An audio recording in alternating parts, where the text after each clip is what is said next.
On aurait préféré jamais trouver ça sur Internet. Près de 2 mois après le scandale des poupées sexuelles, eh bien, en quelques clics, sur certaines plateformes, mais aussi sur des sites dédiés, vous pouvez acheter des objets pédocriminels. C'est totalement interdit par la loi. C'est d'autant plus abject que pour certains produits, vous avez des soldes. Vous avez aussi des étoiles, comme on le ferait si on allait dans des restaurants. Une association a décidé, sur ces faits, de porter plainte. On fait des captures d'écran pour l'envoyer à la répression des fraudes, l'envoyer également au niveau de Pharos, qui est, on va dire, la police au niveau du numérique, et l'envoyer aussi au niveau du procureur de la République. Parce que derrière ce scandale des poupées sexuelles, à la fin et à terme, ce sont toujours des enfants en France qui sont victimes. Je suis la poupée dont tout le monde parle.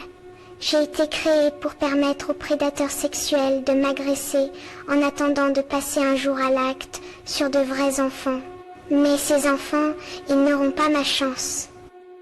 Parce que personne ne parlera d'eux. Donc on a beaucoup de parcours criminels par exemple, où on va avoir des prédateurs qui vont commencer simplement par regarder des contenus pornographiques de plus en plus violents, puis des contenus pédocriminels, puis on va commencer peut-être à discuter avec des enfants, puis on va acheter des poupées, et finalement on va finir par agresser sexuellement un enfant. Le chiffre noir qu'il faut rappeler, c'est qu'on a plus de 160 000 enfants qui sont violés, agressés sexuellement, ou qui subissent des tentatives de violence sexuelle chaque année en France. Du côté des plateformes, on dit faire le maximum pour que ça ne se reproduise plus, et pour s'expliquer, la plateforme Shein devait être entendue à l'Assemblée, elle a été convoquée à 3 reprises, elle ne s'est jamais rendue sur place.